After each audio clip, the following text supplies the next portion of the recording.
तो hello guys, आज हम करने जा रहे हैं HPSC बोर्ड द्वारा जो रिलीज़ किया गया था मॉडल पेपर। वो जैसा कि आप सभी को पता है कि आप सभी के एग्ज़ाम जल्दी आने वाले हैं, तो हम इस एग्ज़ाम की तैयारी के लिए आपके लिए लाए हैं बेस्ट मॉडल पेपर सीरीज़, जिसका आज हम सेक्शन ए यानी कोड ए पूरा सोल्व करेंगे। इसमें हमारे पास set A, set B, set C, set D हमारे पास ये है, तो हम 4 सेट करेंगे। तो आज हम सेट ए सॉल्व कर रहे हैं। सेट ए का जो सेक्शन ए है वो फिजिक्स से स्टार्ट होता है। तो इसमें हमारे पास जो फर्स्ट क्वेश्चन है, क्या दिया हुआ है कि निम्नलिखित में से किस में आँख का क्रिस्टलीय लेंस दूधिया या धुंधला हो जाता है। तो इसमें आ जाएगा निकट दृष्टि दोष, ये नहीं आएगा मोतियाबिंब, ये आएगा मोतियाबिंब। जरा दृष्टि दोष भी नहीं आएगा, दीर्घ दृष्टि दोष भी नहीं आएगा। ठीक है, अब हम आते हैं अपने नेक्स्ट क्वेश्चन पे। हमारा जो नेक्स्ट क्वेश्चन है वो क्या है कि किसी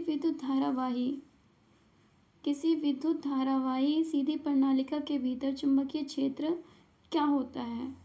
हमें ये बताना है कि उसमें विद्युत धारावाही चालक के अंदर चुंबकीय क्षेत्र क्या होता है। तो हमारा जो ऑप्शन है, ऑप्शन नंबर ए है कि किसी सिरे की ओर जाने पर घटता है या उस किसके सिरे की ओर जाने पर बढ़ता है या सभी बिंदुओं पर समान रहता है। तो इसका आ जाएगा सभी बिंदुओं पर समान रहता है। ठीक है, फिर हमारा अगला क्वेश्चन है कि विद्युत ऊर्जा का व्यापारिक मात्रक क्या होता है। तो मैं बता दूं आपको, किलो हावर होता है। ठीक है, और जो हमारा अगला क्वेश्चन है उसमें वो बोल रखा है कि तार संधि का प्रतीक बनाइए। तार संधि का प्रतीक होता है कुछ इस प्रकार, जैसा कि आपको दिख रहा होगा। ठीक है, और फिर इसके बाद हमारा आ जाता है फिफ्थ क्वेश्चन में इसने दिया है अभिकथन और बेस, मतलब अभिकथन और कारण से रिलेटेड क्वेश्चन है। तो हमारा जो क्वेश्चन है कह रहा है कि प्रकाश रेटिना से होकर नेत्र में प्रवेश करता है और आँख का क्रिस्टलीय लेंस जो होता है रेटिना पर प्रतिबिंब बनाता है। ये जो है पहला कि प्रकाश रेटिना से होकर नेत्र में प्रवेश नहीं करता, ये गलत है पहला वाला, और ये है ये सही है। तो इसके लिए हमारे पास क्या ऑप्शन आएगा तो हम देखते हैं।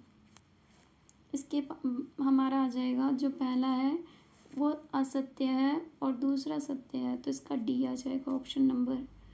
हमारे पास अगला क्वेश्चन हमारे पास क्या है कि किसी चालक का प्रतिरोध किन कारणों पर निर्भर करता है। तो किसी चालक का प्रतिरोध किन कारणों पर निर्भर करता है, इसके लिए हमारे पास यहाँ पे आ जाते हैं, किसी चालक का प्रतिरोध किन कारणों पर निर्भर करता है। तो यहाँ पे आ जाते हैं, तो किसी चालक का जो प्रतिरोध होता है वो चालक की लंबाई, चालक के अनुप्रस्थ काट के क्षेत्रफल और चालक की प्रकृति पर निर्भर करता है। आप सभी को आशा है समझ में आ रहा होगा। अगर नहीं आ रहा हो तो आप हमें बता सकते हैं।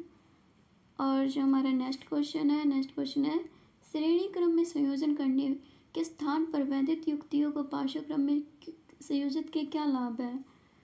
तो हमें इसमें बताना है कि क्या लाभ है। हमें पता है कि जैसा कि घर में सभी जो स्विच होते हैं वो पार्श्वक्रम में संयोजित होते हैं, श्रेणी क्रम में नहीं होते, कि पार्श्वक्रम में संयोजित करने पर सभी उपकरण वोल्टेज में विभक्त नहीं होने के कारण संचारू रूप से कार्य करते हैं, कि वोल्टेज जो होता है उनका वोल्टेज विभक्त नहीं होता, यानी बढ़ता नहीं है, वोल्टेज एक ही रहता है। ठीक है, और पार्श्वक्रम में संयोजित करने पर उपकरणों से किसी प्रकार के खराब होने की स्थिति में अन्य उपकरण कुशलता से कार्य करते रहते हैं। ठीक है, और नेक्स्ट पॉइंट हमारे पास पार्श्वक्रम में संयोजित सभी उपकरणों के लिए अलग अलग स्विच लगाया जाता है ताकि आवश्यकता अनुसार किसी को भी ऑन या ऑफ किया जा सके। और हमारे पास नेक्स्ट है विद्युत परिपथ का कुल तुल्य प्रतिरोध पार्श्वक्रम संयोजित सभी उपकरणों के प्रतिरोध के योग के मान से कम होता है, तब विद्युत उपकरणों को पाठ्यक्रम में संयोजित करने पर बिजली की कम खपत जो होती है वो कम हो जाती है। ठीक है, इस प्रकार आपको समझ में आया होगा। और जो हमारा नेक्स्ट क्वेश्चन है कि इसमें हमें बताना है सातवां क्वेश्चन क्या है कि 4 मीटर फोकस दूरी वाले अवतल लेंस की क्षमता ज्ञात करनी है हमें। तो इसका जो है हमारे पास यहाँ पे हमारे पास इसका फॉर्मूला दिया होता है। फॉर्मूला क्या है, ये तो सॉरी ये फॉर्मूला नहीं है, ये फॉर्मूला है आपका 1/f। ये होता है पावर ज्ञात करने का फॉर्मूला। ठीक है, 1/f होता है। ठीक है, तो हमारा ये जो क्वेश्चन है इसका आ जाएगा, हमें दिया है ये उत्तल लेंस है। उत्तल लेंस होने के कारण इसकी जो फोकस दूरी है वो माइनस में होगी। तो हमारे पास लेंस की क्षमता पता है तो हम फॉर्मूले में पुट करके आसानी से निकाल सकते हैं। ठीक है, अब आते हैं हम नेक्स्ट क्वेश्चन पर। नेक्स्ट क्वेश्चन है हमारा कि गोलीय दर्पण द्वारा परावर्तन के चिन्ह प्रॉपर्टी को लिखिए। अब हमारे पास कुछ नियम होते हैं, कुछ प्रॉपर्टी होती है, उनको हमें बताना है कि क्या क्या होती है वो प्रॉपर्टी। ठीक है, तो हमारे पास क्या होती है, इस क्वेश्चन का जो आंसर है वो क्या होगा, 8। यानी बिंब को सदैव दर्पण के बाईं ओर यानी लेफ्ट ओर रखा जाता है।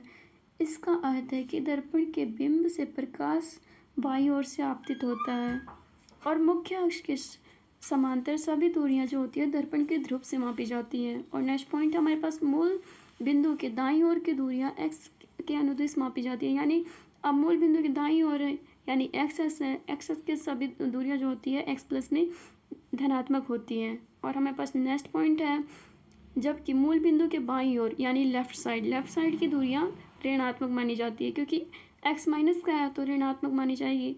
इसमें से आप 4 भी लिख दें तो पेपर में आपको, ये हमारे पास 3 नंबर का क्वेश्चन है, 4 या 3 लिख देंगे तब भी आपको 3 आसानी से मिल जाएगा। अब इसके बाद हम चलते हैं नेक्स्ट क्वेश्चन पे। नाइन्थ क्वेश्चन क्या है हमारा कि मानव नेत्र का नामांकित चित्र बनाना है। तो इसके लिए देखिए मैं तो करवा नहीं रही, ये आप खुद कर सकते हैं। इसमें मैं आपको दिखा देती हूँ, ये वाला डायग्राम बनेगा। इसमें से आप कोई भी 4 नाम चित्र में मेंशन कर दोगे तब भी आपको 3 नंबर आसानी से मिल जाएगा। तो अगला क्वेश्चन हम आते हैं अगले क्वेश्चन पे। अगला क्वेश्चन हमारे पास क्या है कि अगला क्वेश्चन है 10वें में हमें क्या बोला है, निम्नलिखित की दिशा को निर्धारित करने वाले नियम व परिभाषा लिखिए। ये है हमारे चैप्टर 12 से आया है, इलेक्ट्रिसिटी चैप्टर से है। इसमें हमें उसका जो नियम था, 2 नियम है मेन, अब तो वही रह गया, वही नियम बताने हैं। इसने कुछ लिखा है उसको पढ़ लेते एक बार कि किसी विद्युत धारावाही सीधे चालक के चारों ओर उत्पन्न चुंबकीय क्षेत्र क्या होता है। मतलब इसने बोल रखा है कि अलग है कोई, उसके वहाँ सीधे चुंबकीय क्षेत्र में उत्पन्न चुंबकीय क्षेत्र बताना है। तो ये है हमारा फ्लेमिंग्स के दाएं हाथ का नियम, जिसको दक्षिणाहस्त अंगुष्ठ नियम भी कहते हैं। तो हम देखते हैं यहाँ पे, ये है दक्षिणाहस्त अंगुष्ठ नियम। इसमें क्या होता है, इसमें होता है हस्त अंगुष्ठ के नियम को दक्षिणाहस्त अंगुष्ठ नियम कहता है कि यदि अपने दाहिने हाथ की विद्युत, इसमें आपको दिख नहीं रहा होगा, दोबारा कर देती हूँ, ठीक है।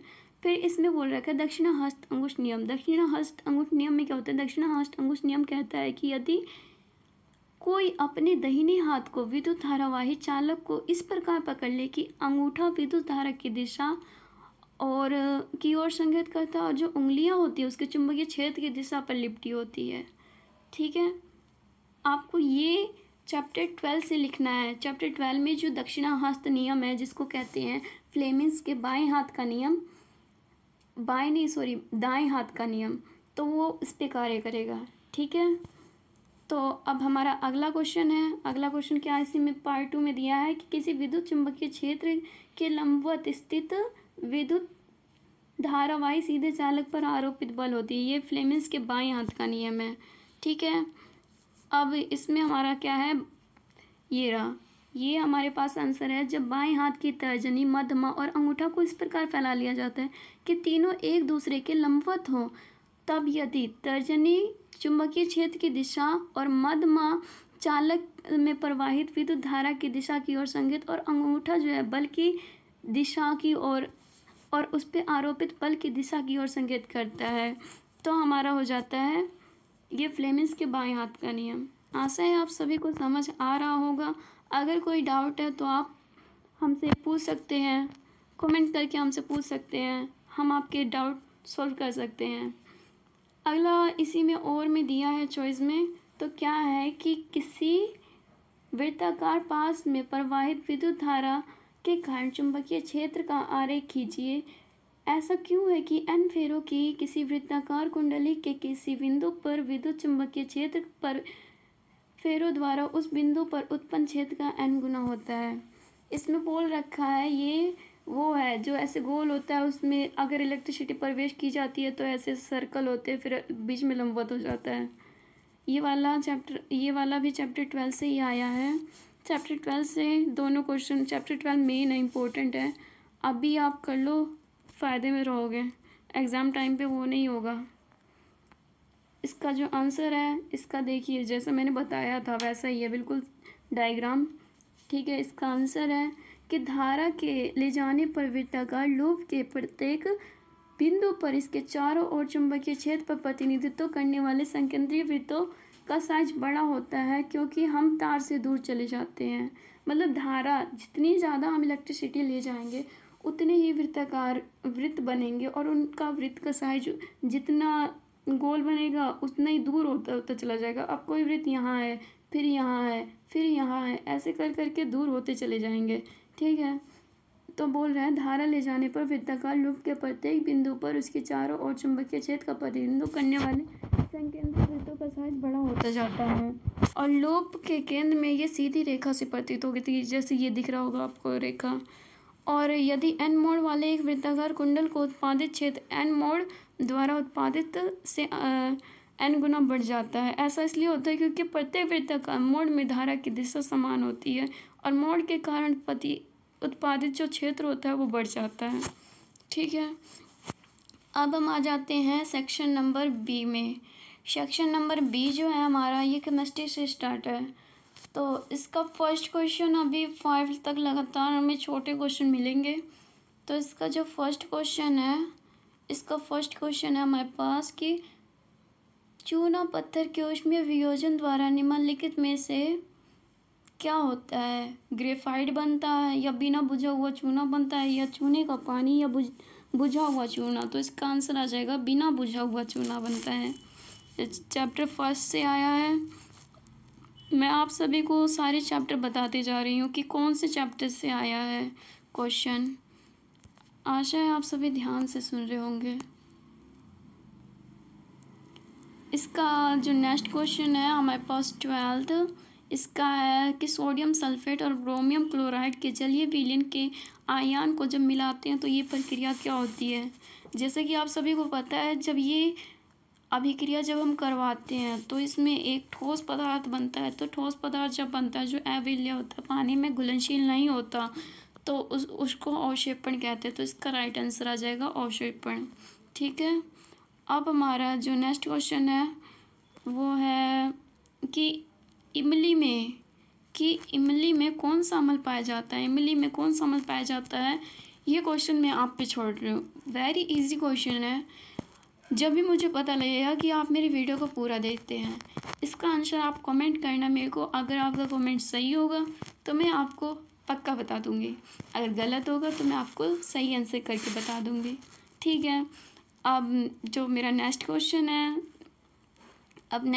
है हमारा कि एक धातु का उदाहरण दीजिए जो ऊष्मा की सबसे अच्छी चालक होती है। ऊष्मा की सबसे अच्छी चालक कौन सी धातु होती है, तो हो जाएगा Ag मीन्स सिल्वर, ठीक है। अब हमारा नेक्स्ट क्वेश्चन है 15वां क्या है, अभिकथन और कारण वाला क्वेश्चन है। अभिकथन और कारण वाला क्वेश्चन है। अभी इससे ऊपर हमने ये किया था, ये क्वेश्चन ऐसे ही था, मतलब अभिकथन और कारण से रिलेटेड था। ये हमारा केमिस्ट्री का है। तो साबुन कठोर जल के साथ स्पंज बनाता है, ये बात सही कह रहा है। और कठोर जल में कैल्शियम और मैग्नीशियम के लवण होते हैं, ये भी दोनों बात सही कह रहा है। तो इसका जो ऑप्शन आ जाएगा ए आ जाएगा। ए व आर दोनों सत्य हैं और आर ए की सही व्याख्या करता है, ठीक है। इसका जो नेक्स्ट क्वेश्चन है, नेक्स्ट क्वेश्चन पे आ जाते हैं कि इसमें क्या बोला है 16th क्वेश्चन में। इसने बोला है कि संतुलित रासायनिक समीकरण क्या है और इसको संतुलित करना क्यों आवश्यक है। तो संतुलित रासायनिक समीकरण क्या होते हैं कि इसको संतुलित करना क्यों आवश्यक है, तो इसका हम आंसर आपको दिखा देते हैं। वैसे हम बता देंगे आपको बोल के, पर आपको कोई डाउट ना रह जाए तो आपके लिए तो इसका आंसर आ जाएगा 16th का आ जाएगा ये। जब हर तत्व के परमाणु की संख्या तीर के बाईं ओर तीर के दाईं ओर समान हो तो समीकरण को संतुलित समीकरण कहा जाता है। और समीकरण संतुलित जब होता है ना, जब ये रासायनिक द्रव्यमान संरक्षण के नियम का पालन करता है। मतलब इसमें कुल मिला के कहता है कि यहाँ पे मान लो किसी चीज़ की अभिक्रिया है, मैं आपको समझा रही हूँ ये वाला क्वेश्चन, जिससे कि कोई अभिक्रिया है, ठीक है, जैसे कि CO2 का अभिक्रिया ले लेते हैं, ठीक है, C+O2 है, ठीक है, क्या बनता है CO2, ठीक है। इसमें देखो ये समीकरण संतुलित है, पूछो कैसे, यहाँ भी कार्बन एक है और यहाँ भी कार्बन एक है, तो ये संतुलित है। अब मैं आपको असंतुलित का एग्जांपल देके बता रही हूँ, जैसे H+O2 मिल के क्या बनता है, यहाँ H2 बनता है, H2 है, ठीक है, H2O, ठीक है। अब देखो यहाँ हाइड्रोजन की सांद्रता 2 है, यहाँ पे ये जो है ये O2 है, यहाँ पे 2 1 है, तो यहाँ पे क्या करेंगे हम, इसको संतुलित किस प्रकार करेंगे, तो यहाँ पे इसको संतुलित करने के लिए H2 है, ठीक है, इसको 2 करेंगे तो यहाँ पे 2 लगा देंगे, ठीक है, 2 हो गया, नहीं यहाँ पे नहीं, सॉरी यहाँ पे 2 लगाएंगे, ठीक है, ये हो गया और संतुलित। अब हमें पास H संतुलित नहीं है तो यहाँ पे भी 2 लगा देंगे, ठीक है। इस प्रकार ये समीकरण संतुलित हो जाएगा और ये द्रव्यमान संरक्षण के नियम का पालन न करेगा, ठीक है। अब हमारे पास अगला क्वेश्चन है, हमारे पास कि थोड़ा इधर कर लेते हैं आप सभी को दिखे। अगला क्वेश्चन है हमारे पास, कार्बन एवं उसके यौगिक का उपयोग अधिकतर किन अनुप्रयोगों में ईंधन के रूप में किया जाता है और क्यों। मतलब कि जो कार्बन के यौगिक हैं उनका उपयोग जो होता है अधिकतर ईंधन के रूप में किया जाता है। इसका आंसर आएगा कि ये इष्टतम ज्वलन तापमान के कारण, पहला ऑप्शन, और फिर उसके बाद दूसरा आंसर है कि उच्च ऊष्मीयमान के कारण। और कार्बन यौगिक को इसलिए भी प्रयोग किया जाता है क्योंकि ये ज़्यादा प्रदूषण नहीं करता, ठीक है। तो आप सभी बना बना के लिख देना। वैसे आप 2 पॉइंट ये वाले और ये वाले लिख दोगे तब भी आपको 2 नंबर आसानी से मिल जाएगा। अब हमारे पास अगला क्वेश्चन है, अगला क्वेश्चन किस प्रकार है। अगला क्वेश्चन है हमारे पास, परखनली ए और बी में समान लंबाई की मैग्नीशियम की पट्टी लीजिए और परखनली ए में हाइड्रोक्लोरिक अम्ल तथा परखनली बी में एसिटिक अम्ल डाल दीजिए। दोनों अम्लों की मात्रा की सांद्रता जो है समान है। किस परखनली में तेजी से बुदबुदाहट होगी और क्यों। इसमें हमें बताना है कि जैसा कि आप सभी को पता है कि ए में क्या है, ए में ए में क्या है हमारे पास, ए में HCl एसिड है, HCl एसिड जो कि इससे पावरफुल एसिड है। तो यानी HCl एक पावरफुल एसिड है तो इसमें तेज बुदबुदाहट होगी। और ये होता है, ये जो एसिड है ये वाला हमारे पास क्या होता है, ये प्रबल नहीं दुर्बल एसिड होता है। दुर्बल एसिड होता है तो इसमें बुदबुदाहट बहुत ही कम होगी। तो आप बना के लिख सकते हैं। वैसे अगर आप डिट्टो ना करके बना के लिखे तो पेपर में आप ज़्यादा स्कोर कर सकते हैं। फिर भी आपको मैं आंसर एक बार व्यू करना चाहती हूँ, दिखाना चाहती हूँ। तो इसका आंसर आ जाएगा हमारे पास कि धातु के साथ अम्ल की प्रक्रिया करने, मतलब इसका लिख देंगे धातु के साथ अम्ल की प्रक्रिया अम्ल की ताकत पर निर्भर करती है। जैसे कि मैंने आप सभी को बताया था कि अम्ल की ताकत पर निर्भर करेगी। और फिर बोल रहे हैं हाइड्रोक्लोरिक एक मजबूत अम्ल है, प्रबल अम्ल है, पावरफुल अम्ल है। तो यह धातु के साथ जोरदार प्रतिक्रिया करेगी, बुदबुदाहट के साथ हाइड्रोजन गैस उत्पन्न करेगी, यानी ज़्यादा जोर से प्रक्रिया करेगी, यानी अभिक्रिया इसकी तेज होगी और ये हाइड्रोजन गैस के साथ बुदबुदाहट करेगा, ठीक है। जबकि एसिटिक अम्ल बहुत कमज़ोर अम्ल है और ये धातु के साथ अभिक्रिया करने में समय लगेगा और धीरे धीरे हाइड्रोजन गैस देगा। ठीक है, और इसी प्रकार हम नेक्स्ट क्वेश्चन पे आ जाते हैं। हमारा नेक्स्ट क्वेश्चन है कि इसमें हमें संरचनाएं बतानी है। ये सबसे आसान क्वेश्चन है। जैसे कि निम्नलिखित में इलेक्ट्रॉन बिंदु संरचनाएं बनानी है। मीथेन की संरचनाएं बनानी है हमें, तो यहाँ पे आ जाइए। ठीक है, यहाँ पे देखिए मीथेन क्या होता है, ये होता है CH4। ठीक है, तो इसको हम सी को लेंगे ऐसे, इस तरीके से इसकी संरचनाएं बनेंगी। ठीक है, अब आ जाते हैं हम नेक्स्ट क्वेश्चन पे। नेक्स्ट हमारा इथाइन की संरचनाएं होती है। इसमें मैं आपको सूत्र लिख देती हूँ, इसमें होता है CH2 और डबल बॉन्ड के साथ होता है CH2। ठीक है, और इसकी संरचनाएं जो होगी आप सभी देख सकते हैं, यहाँ पे ये होगा इसका आंसर। ठीक है, अब जो अगला है मेथेनल, अल आ रहा है ना पीछे, तो इसका बन जाएगा मैं आपको डायग्राम में डायरेक्टली दिखा देती हूँ,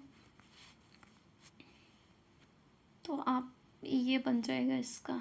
ठीक है, अब हम अगले क्वेश्चन पे आते हैं। इसके चाहे आप ये कर लें, चाहे आप ये कर लें, चाहे आप ये कर लें, दोनों में से हमें एक करना है। मैं आपको दोनों करवाऊंगी। इसका है हमारे पास निम्नलिखित आयनिक यौगिक के नाम बताना है हमें कि ये क्या है। ये हमारे पास CH3CH2Br दिया है, इसको हम कहते हैं ब्रोमोएथेन। ठीक है, और हमारे पास नेक्स्ट क्वेश्चन है CH3COCH3 है, तो इसको कहते हैं प्रोपेन। ठीक है, प्रोपेनोन है। ठीक है, प्रोपेनोन कहते हैं। और जो हमारा नेक्स्ट क्वेश्चन है CH3CHO, इसको कहते हैं एथेनॉल। ठीक है, अब जो हमारा अगला क्वेश्चन है संक्षारण क्या है। संक्षारण क्या है, नाम से ही पता चलता है संक्षारण किस चीज़ का नष्ट होना। ठीक है, तो अब संक्षारण क्या है, इसके 2 उदाहरण दीजिए। उन 4 विधियों के नाम बताइए जिनका उपयोग संक्षारण को रोकने के लिए किया जा सकता है। ठीक है, इसका है ये, इसका 20वें का।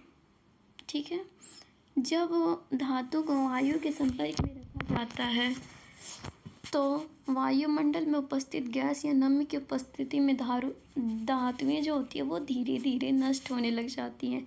इस प्रक्रिया को ही संक्षारण कहते हैं। हमारे पास ये आंसर आ चुका है। अब इसके 2 उदाहरण देने हैं। 2 उदाहरण क्या हैं, लोहे पर जंग लगना, चांदी का काला पड़ना, तांबे की सतह पर हरे रंग की परत बनना। ठीक है, अब जो अगला क्वेश्चन है इसी में ही है। अब हमने ये दिया, उन 4 विधियों के नाम बताइए जिनका उपयोग संक्षारण को रोकने के लिए किया जा सकता है। तो इसका आ जाएगा हमारे पास संक्षारण को रोकने के लिए, संक्षारण से सुरक्षा पाने के लिए हम पेंट कर सकते हैं, तेल लगाकर, ग्रीज लगाकर या शदलेपन यानी लोहे की वस्तु पर जस्ते की परत चढ़ाकर, या फिर क्रोमियम लेपन करके, या एनोडीकरण करके, या मिश्र धातु बनाकर की जा सकती है। ठीक है, अब हमारे पास नेक्स्ट क्वेश्चन आ जाते हैं। नेक्स्ट क्वेश्चन में हमें क्या बोल रखा है कि वैद्युत संयोजक यौगिक, अब होता है वैद्युत संयोजक यौगिक क्या है और इसके गुणधर्म क्या क्या हैं। तो जैसा कि हम सबको पता है कि वैद्युत संयोजक यौगिक क्या होते हैं। वैद्युत संयोजक यौगिक धातु से अधातु में इलेक्ट्रॉन के स्थानांतरण से बने यौगिक को वैद्युत संयोजक यौगिक कहा जाता है। ठीक है, अब इसके हमें बताने हैं गुणधर्म। इसने पूछ रखा है गुणधर्म क्या है, 5 नंबर का क्वेश्चन है, हमें बड़ा लिखना पड़ेगा। ठीक है, तो हम बताएंगे आप सभी को। इसका जो फर्स्ट है भौतिक गुणधर्म, धन एवं ऋण आयनों के बीच मजबूत आकर्षण बल के कारण आयनिक यौगिक ठोस एवं कठोर होते हैं। ये यौगिक सामान्यतः भंगुर होते हैं और दाब डालने पर टूट जाते हैं, और इनका गलनांक एवं क्वथनांक जो होता है आयनिक यौगिक का गलनांक में क्वथनांक बहुत अधिक होता है, तथा ये मजबूत अंतरा आयनिक आकर्षण को तोड़ने के लिए ऊर्जा की मात्रा भी अधिक आवश्यकता होती है, ऊर्जा की मात्रा, क्योंकि इनके बीच अंतराणुक बल होता है, इनका गुणनफल और क्वथनांक जो होता है वो अधिक होता है। ठीक है, फिर इसमें है अगला पॉइंट कि घुलनशीलता। घुलनशीलता वैद्युत संयोजक यौगिक को जल में घुलनशील होते हैं, परंतु ये केरोसिन, पेट्रोल जैसे विलायकों में अविलीय होते हैं। आपको शॉर्ट क्वेश्चन भी बन सकता है कि वैद्युत संयोजक यौगिक जो होते हैं वो किसमें घुलनशील होते हैं, यानी घुलते नहीं हैं। तो आप बता सकते हैं कि केरोसिन और पेट्रोल में वो नहीं घुलते हैं। ठीक है, जो हमारे पास अगला पॉइंट है चालकता। किसी विलयन में विद्युत के चालक के कारण आवेशित कणों की गतिशीलता आवश्यक होता है। आयनिक यौगिक के जलीय विलयन में आयन उपस्थित होते हैं। जब ये विलयन में विद्युत धारा का प्रवाहित की जाती है तो ये आयन विपरीत इलेक्ट्रोड के साथ गमन करने लगते हैं और विद्युत का चालन करते हैं। ठीक है, आज की वीडियो में बस इतना। आशा है आप सभी को समझ आया होगा। इसका पार्ट 2 हम जल्दी अपलोड कर